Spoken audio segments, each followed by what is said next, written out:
Good morning. I'm going to go on a bike ride and I hear lots of alarms going off everywhere. You can hear it. I don't know, police or fire brigade or ambulance, I don't know. Makes a lot of noise. But yeah, I just wanted to speak to this issue that I really don't care that you don't listen to me, or that you don't, that there's not any millions of people watching my videos, because I know exactly what's going on. Yeah, the fact that there are no people listening to me, and that there's only a few people, and that you are one of them, it just indicates what is the state of affairs with our embodied language. This is the accurate amount of interest that there is for embodied language. And it's not a pretty picture. Yeah? Thousands, millions of people watch all sorts of things, listen to all sorts of things. Has nothing to do with embodied language. But yeah, only very, very few pay attention to this.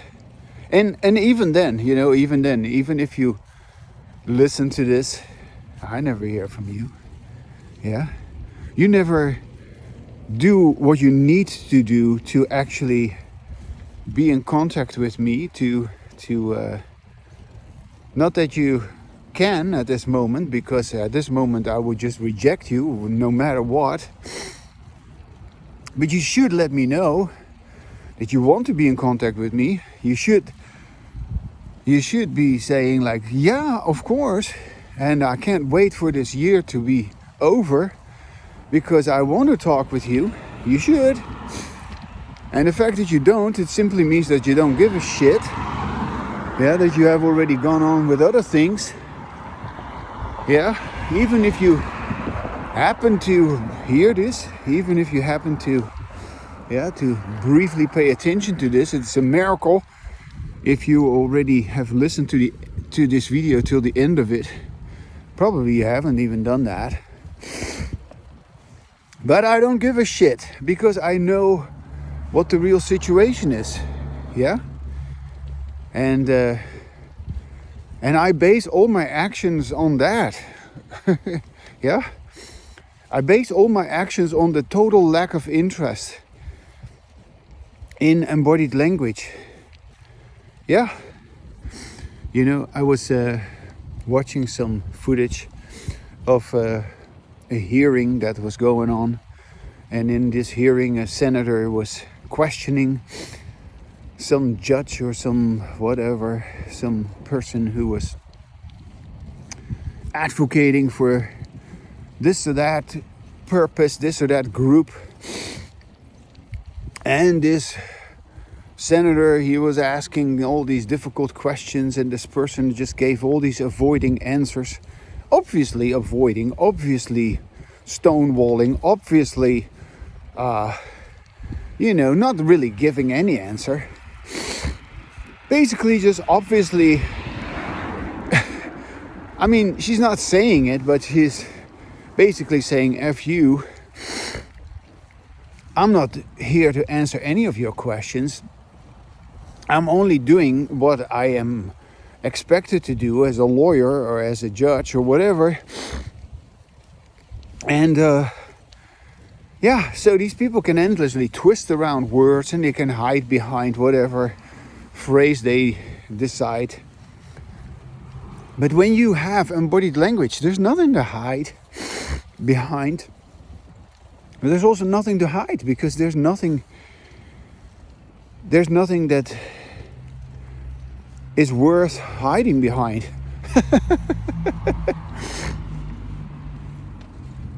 Yeah. I don't find it worthwhile to have disembodied language. I find all this disembodied language so dumb and so uninteresting. Yeah. So, also so unintelligent because, yeah, there is of course your intelligence, yeah, your intelligence which can only speak if you listen to yourself.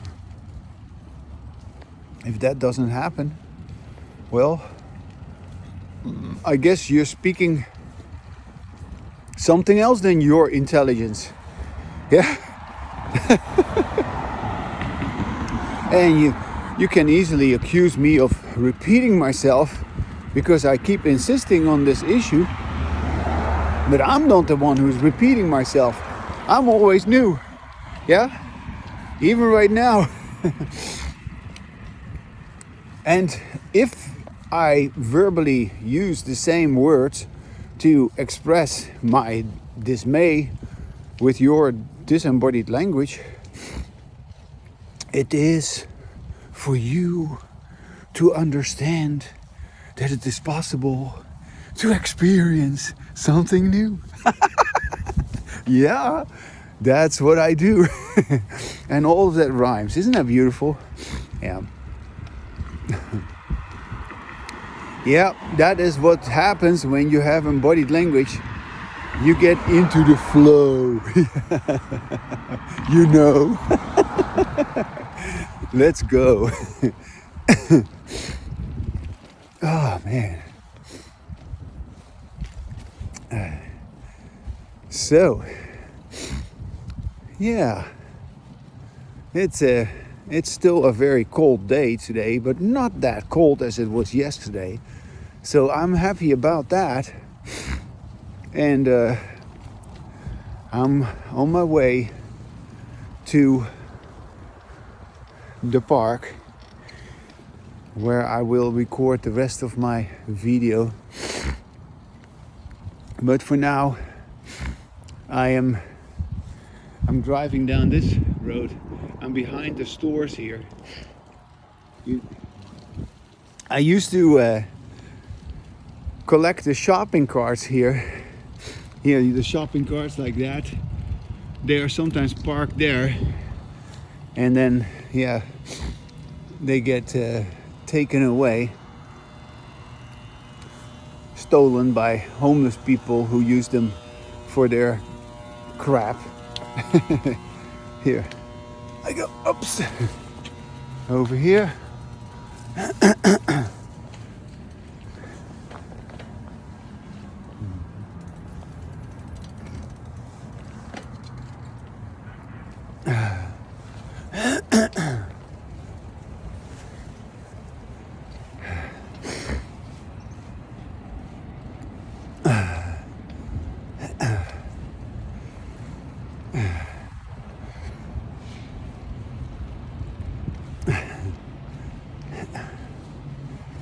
I used to work here at the Safeway.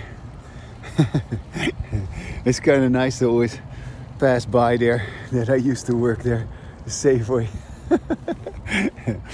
I enjoyed working there. That was my job when I when I quit being a psychology instructor. I wanted a simple, easy job that I could just do without any problem.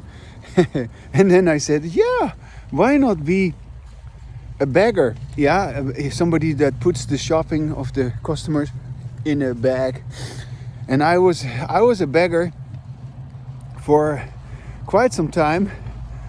And I also had to collect the shopping carts on the parking lot and behind the store. And I did that. I really enjoy doing that.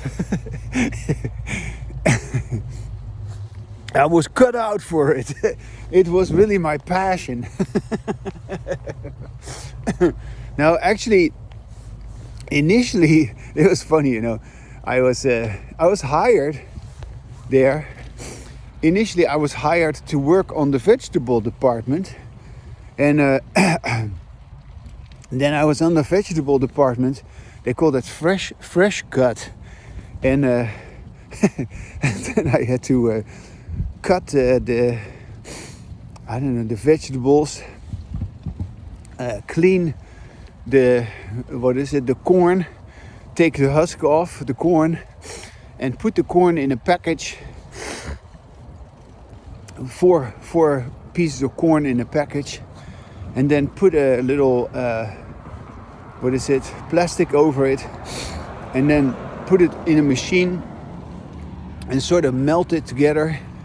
And then the corn is packaged, then you put a sticker on it, and then you put it out in the store on display. I did that. And I also did that with asparagus. Yeah, the asparagus had to be cut on size so that they're all the same size. And same thing. Also, you put the asparagus a certain amount of weight. You have to weigh them a certain weight into the package and put the plastic over it. And then then the package was put in the store. And then you had a whole display there where you could buy corn and asparagus and some mayonnaise. And people would buy that, of course. But the work was really very repetitive. And and the people also in this very small area inside the store. It's a very small area where they cut all the vegetables and stuff like that and clean them and stuff. And I had to work in that very small area, and it was very crampy and constant people passing through, and kind of stressful. And these people that worked there, they were also kind of unpleasant. I mean, for the most part, I didn't like them.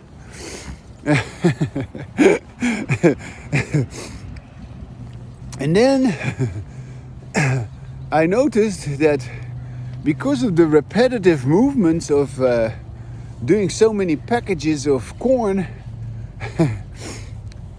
I started to get a swollen wrist. And that wasn't good. And it started to hurt. And so I went to see a doctor, and good morning. And the doctor sent me to a physiotherapist. And yes, it was what they call repetitive stress syndrome or something, whatever. And I was put on a light schedule where I was not doing that heavy work. I was also lifting big boxes with vegetables and stuff like that. But after that, I got some physiotherapy for my wrist, which didn't help much at all.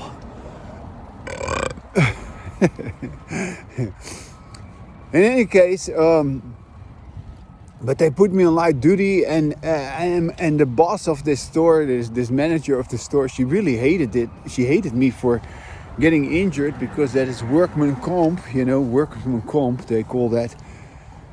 You don't like to have your personnel get injured on the job, and then you have to pay for their treatment and all that stuff. They hate that. But I didn't do anything wrong. I got injured on the job, and this is what happened. And yes, I might have had I don't know, maybe my wrists are not as strong as other people because I'm not 20 anymore or whatever. But in any case, I got some treatment and I got a little cast also for my wrist to protect myself from further injury. But, you know, it became clear I wasn't cut out for I wasn't cut out for fresh cut for which I was hired. And then they put me, just like that, they put me on the cash register. Now that wasn't working. They put me on the cash register. No, you'll get training. And I couldn't refuse, or I didn't want to refuse because I still want to keep on working. But I knew I wasn't gonna work out as a cash register because in my daily life I hardly ever touch any money because all of that is taken care of by my wife. It is really, yeah, this is how I live. I can't help it. That's just how I live. I'm happy to say that, actually. Anyways, here I am a person who's totally ignorant about money at the cash register of the Safeway. Oh my gosh. Well, you know, I still tried it for 2 days and it totally did not work. But they needed very badly people in the cash register, so they put me there. You know, I was the only one they could get, I guess. Anyway, so they took me away from there again, and they said, "No, you become a beggar." That's kind of like the lowest of the lowest job you can have in a supermarket, pushing shopping carts and begging the shopping. And I just totally liked that job. And so, yeah. So that's what I did, you know. That's how I came to be into this wonderful career development. Yeah, because it is, yeah, after having been a psychology instructor for 9.5 years, it was a real relief to just be, yeah, to bag people their groceries. That was something that was without any problems. And yeah, occasionally you're dealing with nasty customers, or occasionally you're dealing also with people that work on the cash register who have their head up their ass, you know. But on the whole, most people were nice. and I enjoyed it. And then, yeah, I don't want to continue talking about my job anymore. That was only a little sidestep into my working life. Yeah, the life and work of Maximus Pepperkamp. He is the inventor of embodied language. Yeah, and yeah, you know, indeed. Oh yeah, what was also interesting in that period where I was a beggar, I let my beard grow. So I had a big beard. You can still see that on some of my pictures, that I was once having a big beard, and I'd never had a beard before, so that was the first time. I may let it grow again sometime. Not anytime soon, because my wife hates it. But maybe at some point she will just be okay with it. I don't know.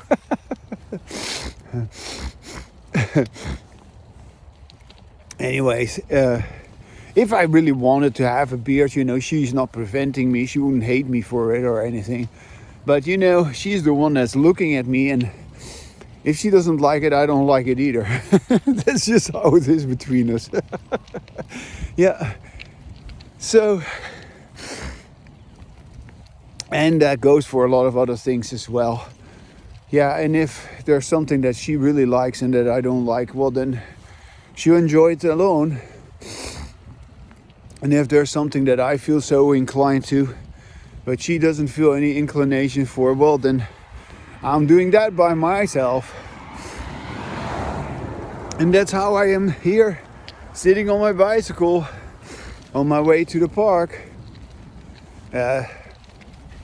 And yeah, I'm doing that by myself, and I'm perfectly okay. I am happy being me. Time off. It is a day off today. Yeah. And tomorrow I have a day off too. So I have 2 days off, a weekend, sort of. And it is only Tuesday. So my weekend is Tuesday and Wednesday. I don't mind.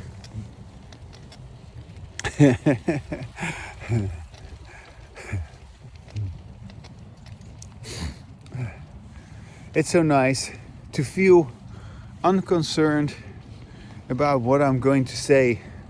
And yeah, this is something that I feel very strong about. That for me, it is very, very important to be able, and of course that goes right along with my embodied language. I wouldn't be able to have embodied language if that wasn't the case. For me, or I believe it should be the same for anyone who wants to have embodied language. That, yeah, of course you want to finish your sentence. Of course you want to talk in the way that you want to talk. You don't want to be disturbed. You don't want to be interfered with. You don't want to be distracted. You just want to continue with your own way of talking, with your own language. Yeah? That is what embodied language is. You know what's going on for yourself. And you are the one who decides whether it is meaningful, whether it is something you want or not. Hello there. And yeah. And if you doubt, let's say you doubt, that can happen. If you doubt whether what you say matters or not, then it doesn't matter. Yeah? Because what really matters is something you don't doubt. Embodied language you don't doubt. So you only doubt when you have disembodied language. I don't doubt anything that I say when I have embodied language. I've arrived at the park. It's so nice to be here. That's why I like to go and walk now. I'm gonna walk on the other side.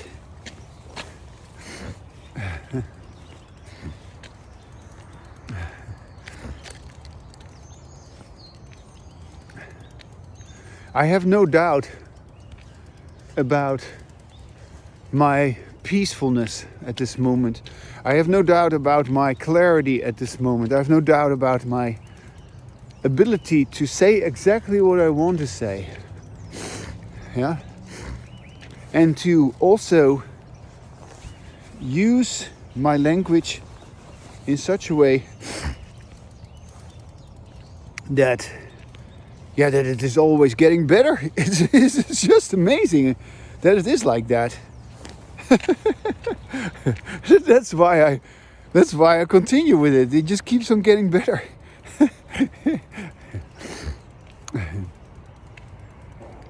Yeah. And I despise, that means I hate, or hate is not really the right word, but I reject, I abhor, I feel disgusted with people who have disembodied language. Yeah, and that's everybody. Yeah, I'm sorry, but it's me against everybody else. It is true. Yeah. And of course, there are people who have a tiny little bit of embodied language. No, okay, that's my only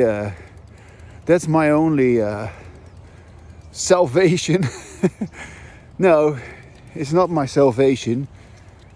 It is tragic, and I have no problem admitting how tragic it is that people only have a tiny little bit of embodied language, and not even consciously, you know, they just have a moment of, just a second of feeling good about something, of having some joy, of having some positivity, and then it's gone again. They do not know how to continue with it, with their language. They don't know.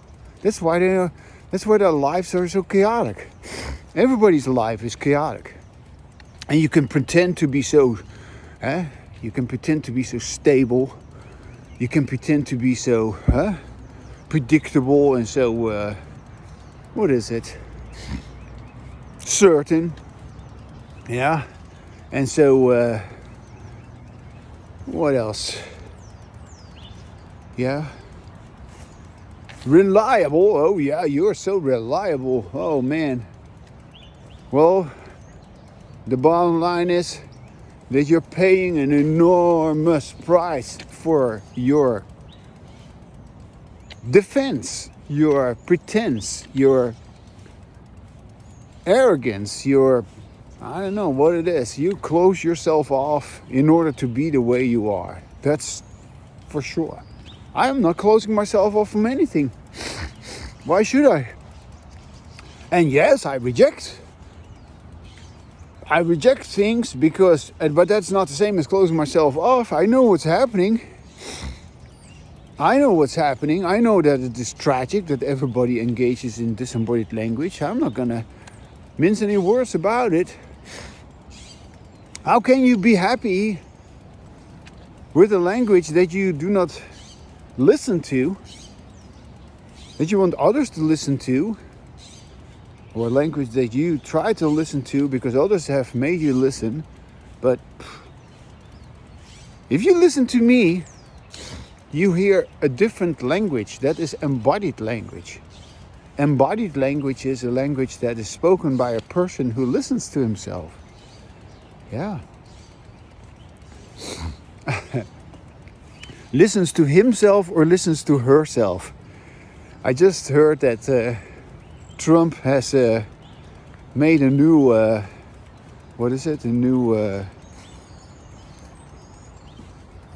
how do you call these things? Resolution or something. He writes all these new things. I forget the word for it that it's called. It will come back, but he has decided that no, we should no longer have all these different genders. There's only a man or a woman. So you can only be male or female. Yeah. And executive, how do you say that? Executive decision or something like that. What is it?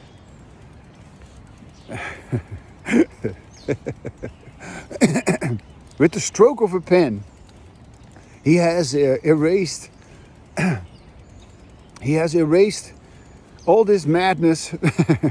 Now, of course, people are complaining and people are upset and people are stressed out. But you know what? If you want to be that way, okay, well then be that way by yourself. Nobody else needs to know about it. Go ahead.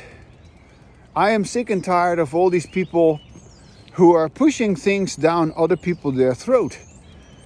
And that has happened in the name of transgenderism. Yeah, that has happened in the name of diversity, equity, and inclusion. Yeah.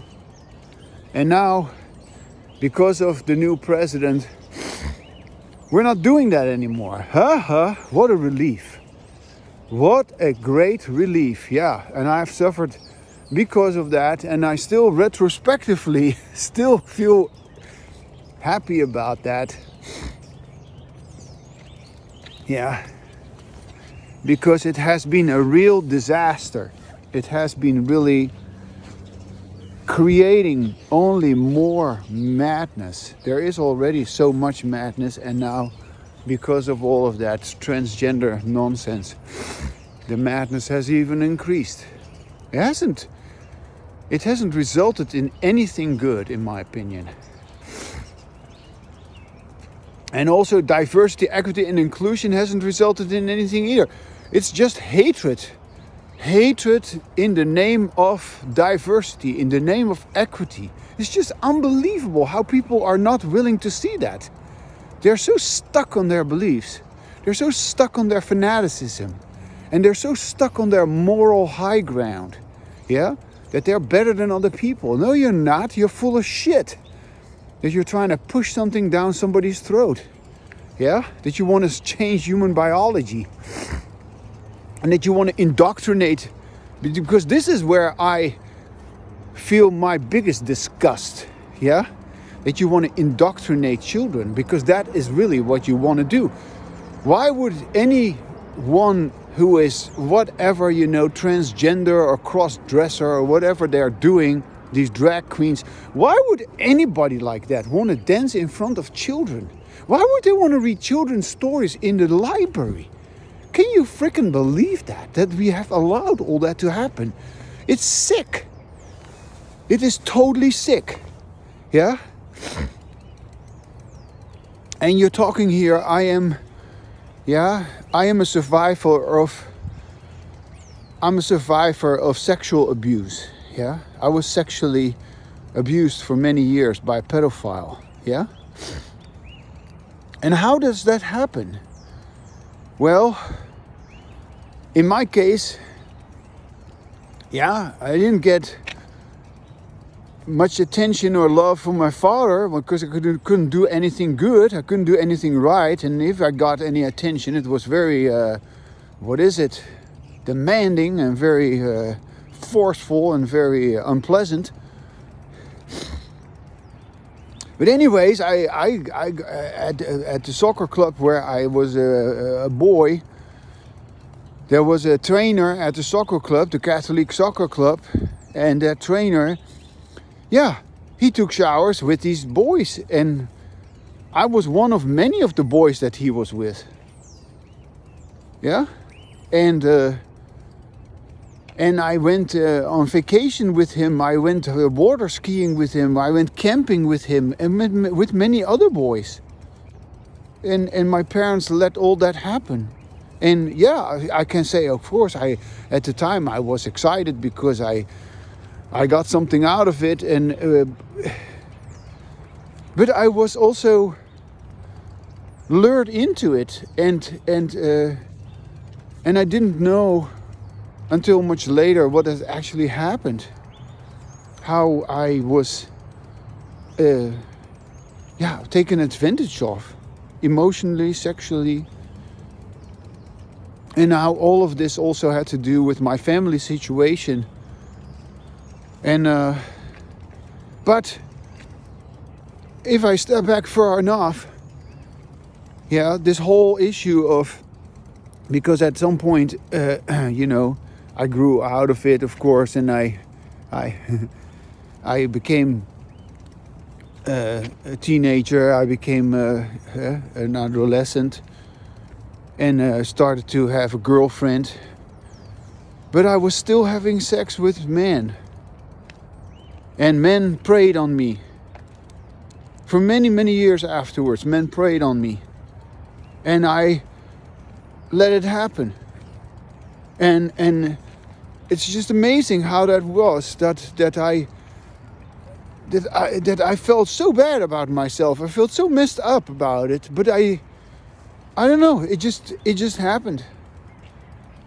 And I had no idea how important that was to me. I just basically didn't consider how important that was to me, but it just kept on happening. And it wasn't until my 20s or so that I began to feel like, no, I don't want that. I don't want to be picked up by men, and I don't want. And I tell you, in the meantime, I could have had. Good morning. I could have had so many diseases. I could have been so. I was really taken advantage of, and I was, and also in danger, pure danger. I put myself in all sorts of weird situations, and yet I survived all that. But it just happened. It just I was overwhelmed. I was intimidated. But I was also manipulated. I was also emotionally manipulated again and again. And I didn't even know it. I didn't even realize that is what was happening. And I'm telling you that when I began to feel like, no, I want to be with a girl. I don't want this with a man. I'm not gay. I never felt gay, even though I had sex with many men. I never felt, and yet you could say sexual arousement. Of course, there's sexual arousement, but for myself, who I am, no, I'm not gay. I felt like I wanted to be with a girl. At a certain moment, I felt very desperately, basically, that I want to be with a girl. And that was also a perfect time, actually, because then I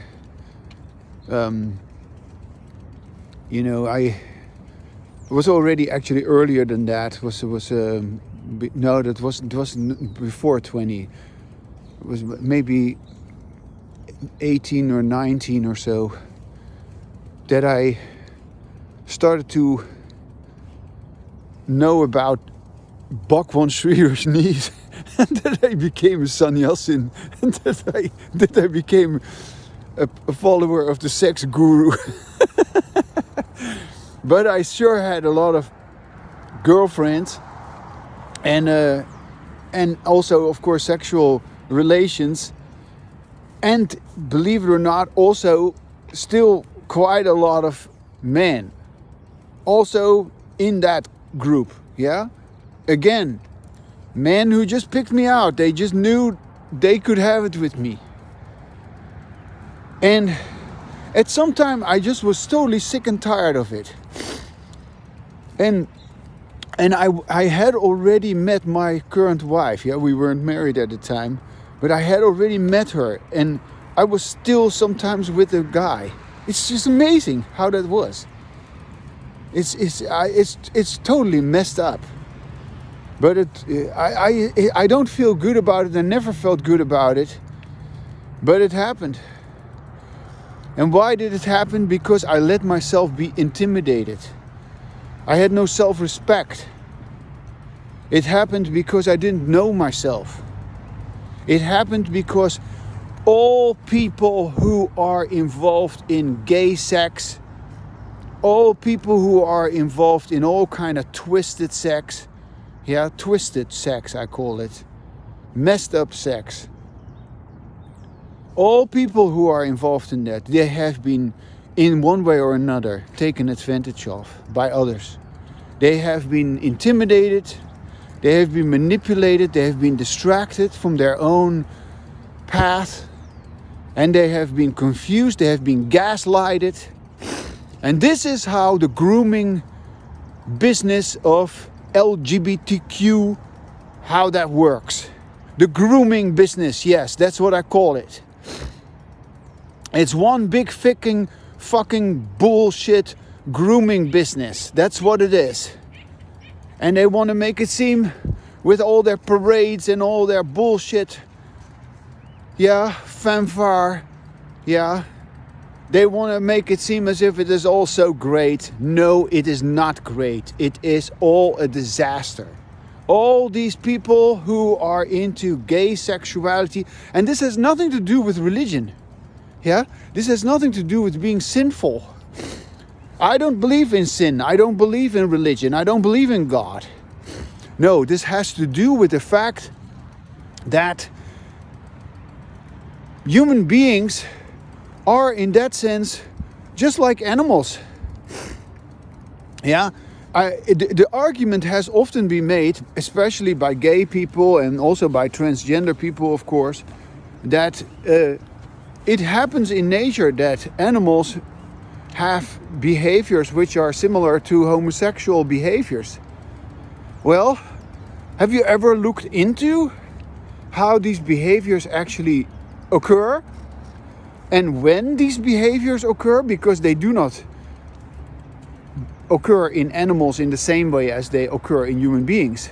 Yeah, in human beings, the gay identity is really, yeah, you could say, a verbal matter. It is how people talk, literally. Yeah, a person who is gay, they talk like, "Hi, how are you? Oh yeah, so excited." Yeah. Okay. Well, you remember that, right? When gays were mostly like that.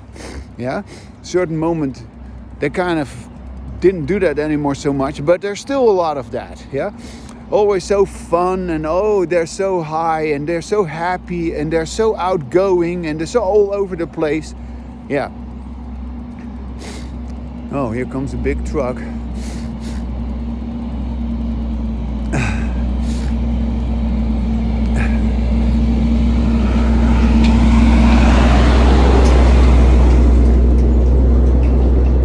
Now let's just have a look at why animals, animals, they may have some homosexual looking behavior, but that's only temporarily. They don't continue to have those behaviors. For the most part, animals are just animals. They wouldn't be able to survive if they didn't have sexual intercourse between male and female and form those types of male-female interactions. Otherwise, there's no offspring. So it's interesting in that sense that in my case, I always felt I didn't want to have a family. Let me put it this way. And I was ashamed when I was with my wife that I couldn't imagine myself being a father and having a family. Yeah. At that time, I was messed up. I was confused. I was not clear. I knew that. I didn't want children. I didn't want a family. That would only be complicating for me. I was in the process of figuring myself out. That much I knew. That I was in the process of figuring myself out. And I did. Yeah? I did, and I have. But going back again to animal behavior. Why do animals have homosexual behavior? There's a reason why animals have homosexual behavior. Yeah? In the animal world, with bonobos, for instance, those are a type of primates. Bonobos, they have a lot of homosexual behavior, that is, they do some genital rubbing and stuff like that, or mounting each other. The sexuality is, in that sense, a way to reduce tension, a way to deal with anxiety, and stress, and reduce stress. And it always deals with dominance. Always. It always deals with dominance. There's always a dominant animal, and there's a lower animal, that's lower on the dominance hierarchy, is less powerful, and so there you go. That is how it works in the animal world. Of course, it is absolutely true that we shouldn't say like, oh, it happens like this in the animal world and then that explains human behavior, because human, of course, way more complicated because we have language. Plus, it is stupid to map animal behavior just bluntly onto humans, because that's then you are ridiculous about animals. You're just projecting. That's anthropomorphic, I believe that's the word for that. Yeah, and so that's not right. But if we consider these behaviors, these dominance behaviors of animals, and we consider the fact that animals are intimidated, and also they're also distracted, because you may not know this, if an animal, let's say, if a male animal, a male dog or something, let's say a male dog has sex with a female dog, the female dog is only having sex with a male dog, not because the male dog wants to fuck a female dog. No, the male dog is only wanting to have sex with a female dog if this female dog releases a certain smell that attracts the male dog, and the male dog simply, innately wants to fuck this female dog because of the scent, because of the pheromones. So there's no love involved there. There's no relationship there. They just want to fuck because they want to create offspring. That's just biology. Yeah. The dog mounts the other dog and creates offspring that way. Boom. Now, if that dog has just been fucking with this female, the dog still smells like that female because he has been fucking with the female. If another dog smells that male dog who smells like a female, that male dog may actually believe that dog who smells like a female is a female. And then that dog may, just because of the scent, be distracted, or may believe, this of course is just a way of talking, may believe that the male dog is a female and then it wants to fuck him. Yeah? What I'm saying here is that our instincts can be distracted. If instincts can be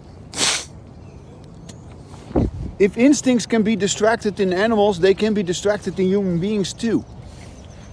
And nobody has ever talked about this, but I'm talking about it here. Yeah? Yeah? My instincts were distracted because of years of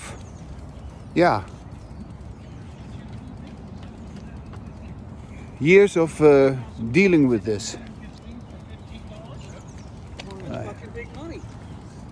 Years of being sexually abused. And also years in which all of this was more or less normalized. Yeah? And we kept it a secret. Everybody kept it a secret from their parents. You didn't talk about that with your parents. Hell no. Plus there were benefits. You went skiing. You got, we were drinking beer already. We were drinking Bacardi, rum. Yeah, all of that. We were watching movies. We were eating ice creams. We were going water skiing. We were camping and barbecuing. All of that. All of that which I did not have with my parents. It is true. And my parents, they were not very wealthy in the sense that we had 6 children. And so, I got a lot of extra there, which I didn't get otherwise. And I went for it and I was lured into it. But I realized I was just given that by people who took advantage of me. Yeah? And in retrospect, you can also wonder this football trainer, this soccer trainer, he had already been caught for his actions with kids. And he was still with that soccer club. He was still just like the priest that has been slapped on the wrist for sexually abusing boys, in the Catholic Church. The same way, this guy was in the Catholic soccer club. He had already been caught in the act, and yet he was still doing what he did. And other kids in my neighborhood, I knew about this. Other kids in my neighborhood, they were taken off the club by their parents. Yeah. And I stayed in this club. And they went to another soccer club. Yes, it happened to me. And other kids who didn't do this in the club itself, they knew that other kids were doing this with the pedophile, but they didn't say anything. Or they didn't say anything. For the most part, they did. I don't believe they said anything. Otherwise, it would have been out already. No, nobody spoke about that. It's amazing. Yeah? And all of this is manipulation. Yeah? And I want to make it very clear in this video Yeah, I want to make it very clear that everything that has to do with gay sexuality, everything that has to do with lesbianism, everything to do with transgenderism, it always has to do with some form of abuse. Always. I am absolutely convinced about that. I don't believe anybody who tells me otherwise. I have lived 66 years of my life. I've listened to many people, their life stories. I've read many books. I've studied a lot of psychology. I am not in any way convinced that anybody is naturally born to be gay, born to be lesbian, born to be transgender. No, it's all just confusion, distraction. It is all just intimidation, manipulation, domination. Oh my God, domination. Yeah, going back again to this senator who was trying to talk with this particular creepy woman who was just a lawyer advocating for her transgender population. Yeah. She wasn't answering the senator. She was just continuously making him look like an idiot, denying everything, lying through her teeth, not taking ownership of any, yeah? I mean, the senator was asking questions as simple as this. Like, so he was saying to her, he says, so you have always been advocating for these transgender people, and this is your whole life's career. This is what you have been doing for many, many years. But don't you realize, he was just asking the question to her personally, don't you realize that you have been completely ignoring the fact that there are girls in the bathroom, in the locker room, who now have to deal with a boy who pretends to be a girl. Girls who are no longer having the freedom to be among girls in the showers. No, there's all of a sudden a boy who pretends to be a girl in the shower. So the freedom of girls has been completely thrown out of the window by this judge, by this lawyer, or whatever her position is. I don't give a shit about the status of these people. They are just full of shit. They're lying through their teeth. And the senator, he just put her the question. He says, I want to ask you personally, how do you feel? How do you feel about this? That you don't care about the fact that these transgender boys, they are competing with these girls in sports and they win every time because they are boys. Yeah? It's unfair that they compete with girls, but yeah, they pretend to be girls. How do you feel about that? No, she said, I cannot speak to that. I'm not here to speak about it. I am just doing what I need to do to advocate for my client. And she just backs out. Just like that. Fucking coward bitch. Yeah? And there's no recourse, because here you're talking with a senator, yeah, in Congress or wherever this hearing is taking place.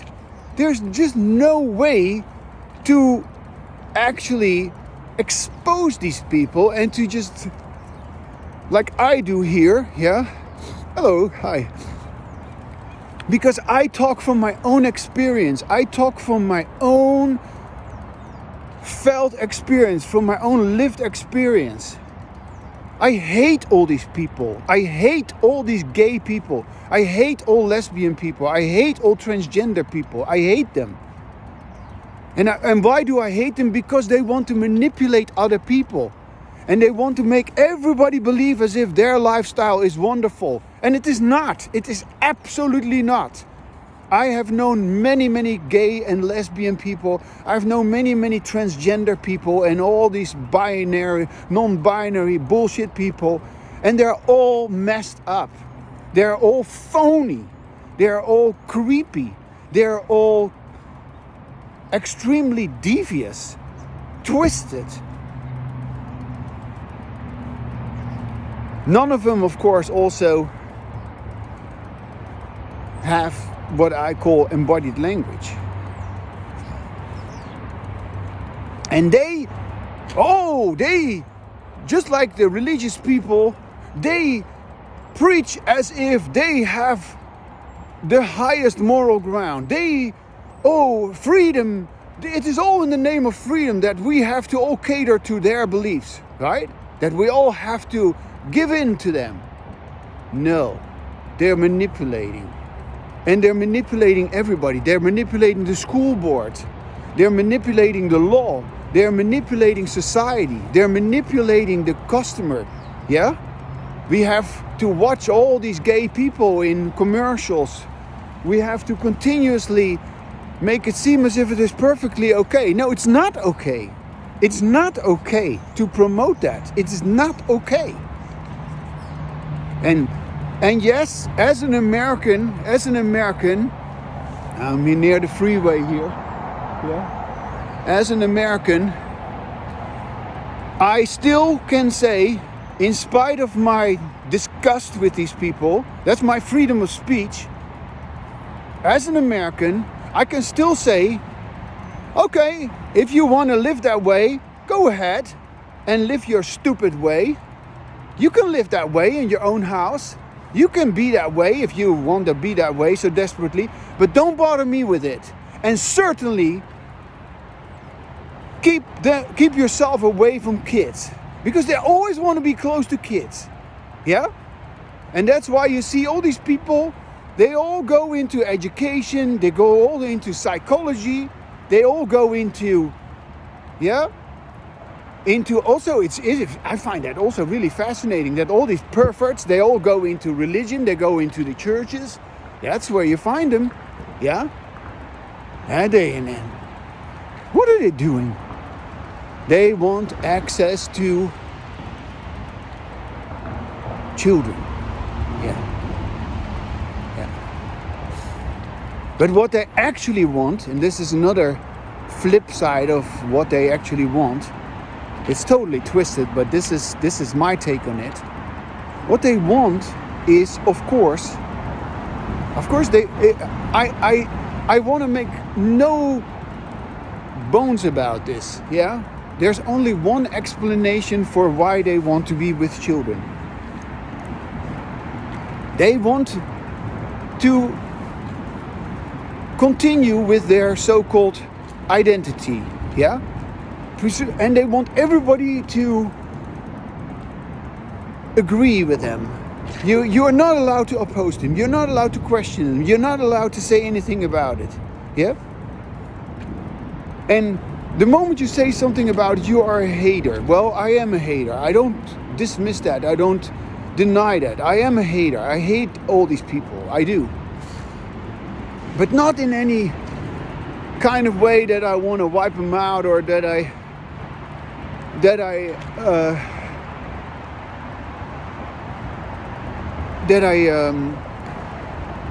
want to stop them from, I don't know, living their life according to how they want it. They may live how they want to. I don't care. I don't care if they do what they do with each other, if they want to continue doing that. That is the freedom that we have. That is the freedom that people have. And if they are adults and they make their decisions for themselves, and they, I don't know, other people make decisions for themselves as adults, well, let them go ahead and do that. But I don't believe in it. And I find it disgusting. And I continue to say that what they actually want, why do they want somebody who is vulnerable?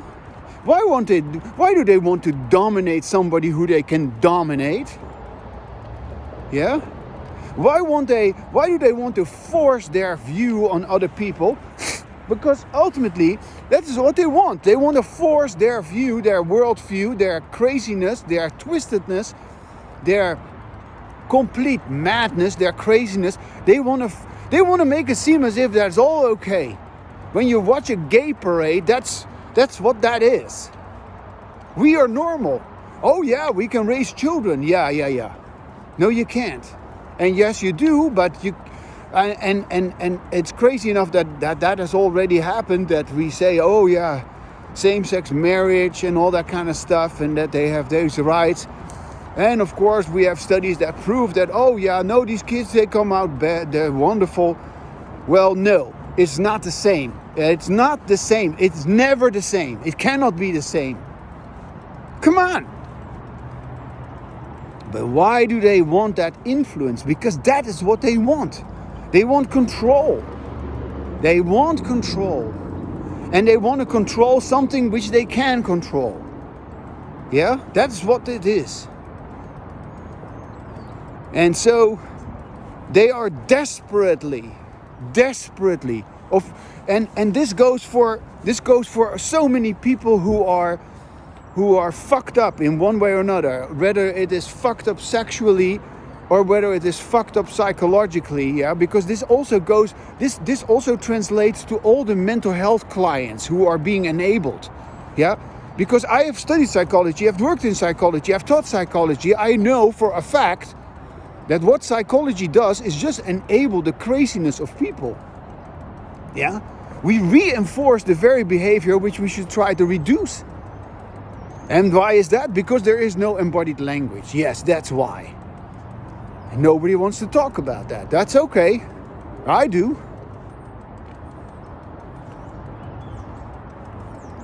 So...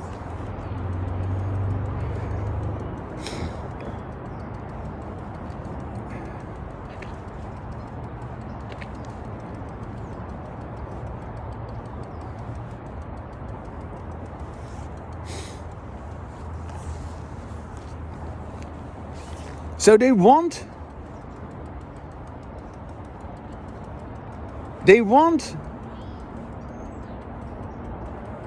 to overpower something which they can overpower. What they want ultimately is, without knowing it, without realizing it, without ever being able to be vulnerable enough to admit what I'm going to say here, what they want is, they want to be innocent again. And they have completely lost their innocence. Yeah? It has been destroyed. It has been wounded. It has been torn apart. And the only way for any human being, whether you have mental health problems or, I don't know, problems with your sexuality, or problems with your addictions, or problems with your life and your relationship. It doesn't matter what your problems are. All your problems are related to how you use your language. And unless a person is going to talk with himself, a person is going to speak with him or herself, yes, as a man, as a woman, as a person, as who you are, how you were born. And yes, there are a couple of exceptions.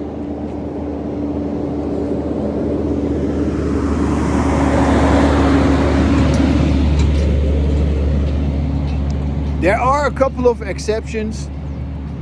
Yeah, there are a couple of exceptions where a person might be born with both genitalia. That happens. And then there is indeed the difficult decision to be made whether this person lives as a woman or as a man. I believe that all these problems that surround that particular case, in which a person has, so to speak, dual sexual organs. That happens very rarely, but it does happen. Everything that pertains to the complications that might happen biologically, because people sometimes have genetic abnormalities or a genetic, you could say, unique phenomena. And that can cause problems, of course, in society or in socialization and all that kind of stuff. Everything will be better with embodied language, period. Yeah, there can be no doubt about it that when we listen to ourselves while we speak, we will make better decisions, we will have better relations, we will be able to understand everything better, we will be more considerate, we will be conscious. So everything that currently has happened and in the past has happened is all based on our disembodied language. We have never, this is something that nobody wants to admit, but I do. Everything that has been decided in psychology about what is supposedly good for people has been decided by disembodied language. So it's just incredible. It's just incredible that the madness of our usual way of talking has been the deciding factor in what is supposedly normal. Yeah. So we accept as normal that we have disembodied language, that nobody listens to each other, and that we all, want other people to listen to them, or we are forced to listen to other people, but we never listen to ourselves. Listening to yourself, now you're mentally ill because you're talking with yourself. Look, I'm walking here by myself. Do you see me? Do you hear me? I'm having this conversation by myself.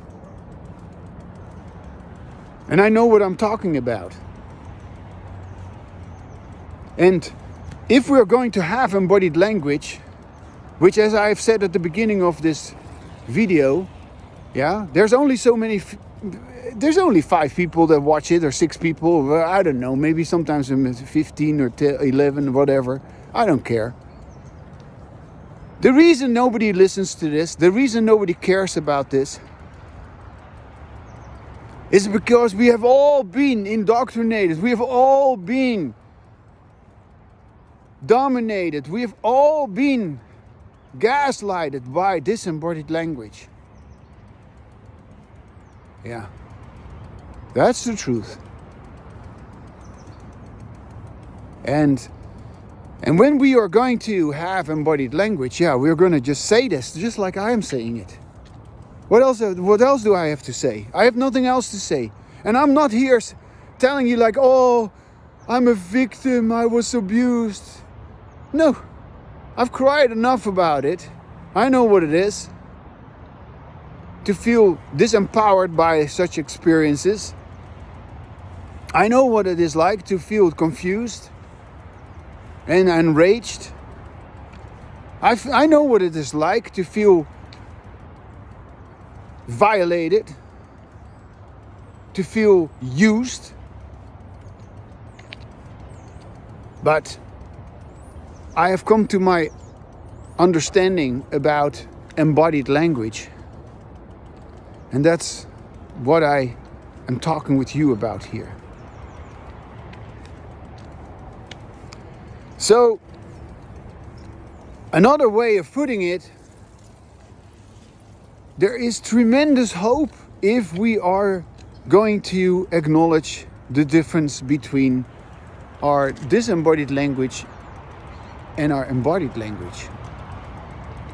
Because if I could overcome everything that I have overcome, I could have been many, many times diagnosed with whatever, whether it is depression or bipolar disorder, or whether it is schizophrenia. And I've met all these people. I've met them all. Obsessive, compulsive, or I could have been a criminal, I could have been incarcerated, I could have been a drug addict, I could have been I could have been a murderer, And so people become all these things because they never get clear about themselves. And you cannot become clear about yourself if your language is not listened to by you. If you do not speak with yourself so that you can begin to actually truly hear yourself. Yeah. Yeah. You speak with yourself in the way that you want to. You speak with yourself how you would like to hear yourself, how you would like to say it, how you believe it is for you. You speak your own truth.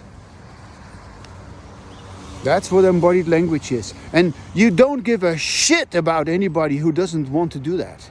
Yeah? I don't give a shit about anybody who doesn't want embodied language. How can I have my own embodied language if I still keep being concerned about, oh, I'm not allowed to say this. Oh, I'm not allowed to even address this topic. Oh, I should be careful about what other people are saying about it. No, I don't care what other people are saying about it.